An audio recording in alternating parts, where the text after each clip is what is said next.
प्रिय विद्यार्थियों, शिखर educational point Suchitra इस चैनल को लाइक करें, सब्सक्राइब करें और अपने मित्रों से भी सब्सक्राइब कराएं। आज हम आप लोगों को पढ़ाने वाले हैं शिक्षण। यह एक ऐसा टॉपिक है जो सीटेट, यूपीटेट और बीएड, बीटीसी जैसी अन्य प्रतियोगी परीक्षाओं में इस टॉपिक से संबंधित तमाम प्रकार के प्रश्न समय समय पर पूछे जाते रहे हैं। मैं इन सभी बिंदुओं को एक छोटे से वीडियो में समाहित करने का प्रयास कर रहा हूं। इसमें सभी बिंदुओं को समाहित कर पाना लगभग संभव नहीं है, फिर भी मैं एक प्रयास कर रहा हूं। हम शुरू करते हैं आज का टॉपिक शिक्षण। शिक्षण क्या है? जब यह प्रश्न हमारे सामने आता है तब हमारे जहन में एक शब्द गूंजता है कि शिक्षण सीखने व सिखाने की एक प्रक्रिया है या एक सामाजिक प्रक्रिया है। शिक्षण का सामान्य अर्थ होता है ज्ञान को प्राप्त करना, यानी कि जब हम किसी भी जानकारी को कहीं से भी प्राप्त करते हैं, यानी प्रत्येक क्षण कुछ ना कुछ मानव सीखता रहता है, उसी को शिक्षण कहा जाता है। शिक्षण एक द्विध्रुवी प्रक्रिया है, ऐसा मानना था रायवर्ध महोदय का, एडम्स महोदय का और रास महोदय का।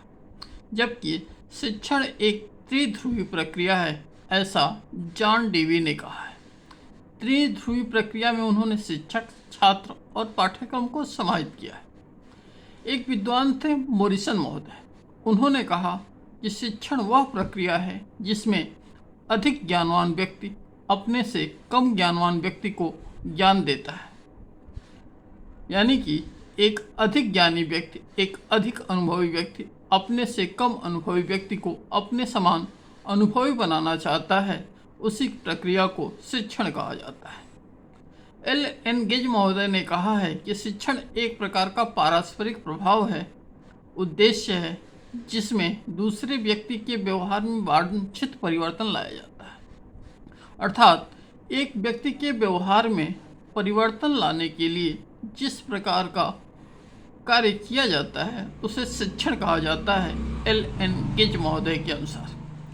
बीओ स्मिथ महोदय ने कहा है कि शिक्षण एक उद्देश्य केंद्रित प्रक्रिया है, जबकि पाठक एवं त्यागी महोदय का मानना है कि शिक्षण एक प्रक्रिया है जिसके द्वारा एक व्यक्ति को मित्र, परिवार, विद्यालय, पत्र पत्रिका द्वारा समाज में समायोजन सिखाया जाता है। बीएफ स्किनर महोदय ने कहा है कि शिक्षण पुनर्बलन की आवश्यकताओं का एक क्रम है। यह परिभाषा बहुत बार पूछी जाती है कि किसने कहा है कि शिक्षण पुनर्बलन की आवश्यकताओं का एक क्रम है, तो ऐसा कहने वाले बीएफ स्किनर महोदय हैं। बीओ स्मिथ महोदय ने शिक्षण के 3 चर बताए हैं। यह तमाम परीक्षाओं में पूछा जाता है कि शिक्षण के कितने चर होते हैं, तो बीओ स्मिथ महोदय के अनुसार शिक्षण के 3 चर होते हैं। पहला स्वतंत्र चर, इसे शिक्षक को माना जाता है। आश्रित चर छात्र को माना जाता है। मध्यस्थ चर पाठ्यक्रम व विषय वस्तु को माना जाता है। बीओ स्मिथ महोदय ने शिक्षक को कार्यवाहक चर भी कहा है। शिक्षण अधिगम प्रक्रिया के 4 तत्व होते हैं हास्फोर्ड महोदय के अनुसार: शिक्षण, अधिगम, वातावरण, पाठ्यक्रम और शैक्षणिक आयोजन। शिक्षण की अवस्थाएं टालमैन के अनुसार 3 प्रकार की होती हैं: शिक्षण पूर्व अवस्था, दूसरा अंतःक्रिया या शिक्षण करते समय की अवस्था, और तीसरा शिक्षण के बाद की अवस्था या उत्तर अंतःक्रियात्मक अवस्था। उद्देश्य एवं महत्व। शिक्षण का उद्देश्य बालक का सर्वांगीण विकास करना है, बालक को शिक्षित करना है। बालक में व्यक्तित्व, क्षमता, कुशलता, एकाग्रता, चिंतन, सहयोग, आत्मविश्वास, रुचि जैसे कौशलों का विकास करना है। बालक को उसके सभ्यता एवं संस्कृति से परिचित करवाना भी शिक्षण का एक उद्देश्य माना जाता है। बालक को जीविकोपार्जन के योग्य बनाना भी शिक्षण है। बालक को अपने वातावरण के साथ समायोजन व अनुकूलन योग्य बनाना भी शिक्षण का एक उद्देश्य है। शिक्षण का एक उद्देश्य यह भी है कि बालक स्वयं अपनी समस्या को पहचाने और अपनी कमियों को दूर कर सके। इस योग्य बनाना भी शिक्षण का एक उद्देश्य माना जाता है। शिक्षण का जो शाब्दिक अर्थ होता है वह शिक्षण दो शब्दों से मिलकर बना है, शिक्षा और क्षण, यानी कि प्रत्येक क्षण सीखना। शिक्षण के दो प्रकार के अर्थ होते हैं, एक संकुचित अर्थ और दूसरा व्यापक अर्थ। संकुचित अर्थ में हम विद्यालयी शिक्षा को शामिल करते हैं और व्यापक अर्थ में जीवन प्रारंभ से लेकर मृत्यु तक मानव जो कुछ भी सीखता है वह शिक्षा के व्यापक अर्थ में आता है। शिक्षण के प्रकार।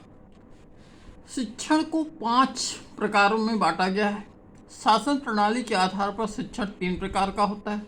एक तंत्रीय शिक्षण, जिसमें एक तंत्र होता है, एक व्यवस्थापक होता है, उसके द्वारा शिक्षण कार्य कराया जाता है। दूसरा लोकतंत्रीय शिक्षण। एक तंत्रीय शिक्षण में हम शिक्षक केंद्रित शिक्षा को मान सकते हैं। लोकतंत्रीय शिक्षण में हम बाल केंद्रित शिक्षा को मानते हैं और हस्तक्षेप रहित शिक्षण में खेल शिक्षा को माना जाता है। शैक्षिक क्रिया के आधार पर भी शिक्षण 3 प्रकार का होता है, प्रस्तुतिकरण, प्रदर्शन, कार्य करना। शिक्षण स्वरूप के आधार पर भी शिक्षण 3 प्रकार का होता है, वर्णनात्मक शिक्षण, निदानात्मक शिक्षण और उपचारात्मक शिक्षण। शैक्षिक व्यवस्था के आधार पर भी शिक्षण के 3 प्रकार होते हैं, औपचारिक शिक्षण जिसमें सब कुछ निश्चित होता है, अनौपचारिक शिक्षण जिसमें कुछ निश्चित और कुछ अनिश्चित होता है, यानी कि सब कुछ अनिश्चित ही होता है, और निरौपचारिक शिक्षण जिसमें कुछ निश्चित और कुछ अनिश्चित होता है। उद्देश्य के आधार पर भी शिक्षण 3 प्रकार के होते हैं, ज्ञानात्मक शिक्षण, भावात्मक शिक्षण और क्रियात्मक शिक्षण। शिक्षण के अनेकों सिद्धांत हैं, लेकिन सर्वमान्य मतों के अनुसार शिक्षण के कुल 12 प्रमुख सिद्धांत माने जाते हैं, जिसमें क्रियाशीलता का सिद्धांत, प्रेरणा का सिद्धांत, जीवन से संबंधित सिद्धांत, रुचि का सिद्धांत, विभाजन का सिद्धांत, निश्चित उद्देश्यों का सिद्धांत, व्यक्तिकता का सिद्धांत, पूर्वानुभव का सिद्धांत, अभ्यास का सिद्धांत, नियोजन का सिद्धांत, ज्ञानेंद्रिय प्रशिक्षण का सिद्धांत, मनोरंजन का सिद्धांत। शिक्षण की कुछ विधियां होती हैं, जैसे आगमन विधि। इसके जनक अरस्तु महोदय हैं।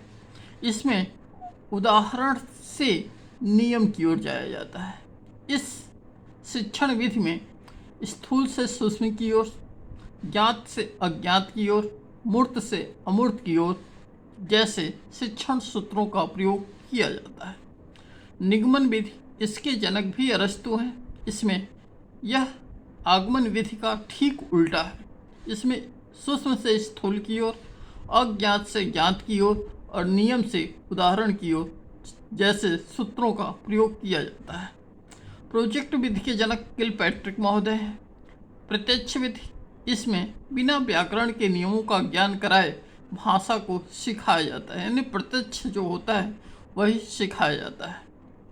विश्लेषण विधि और संश्लेषण विधि, इन दोनों के जनक हेनरी एडवर्ड आर्मस्ट्रॉन्ग है।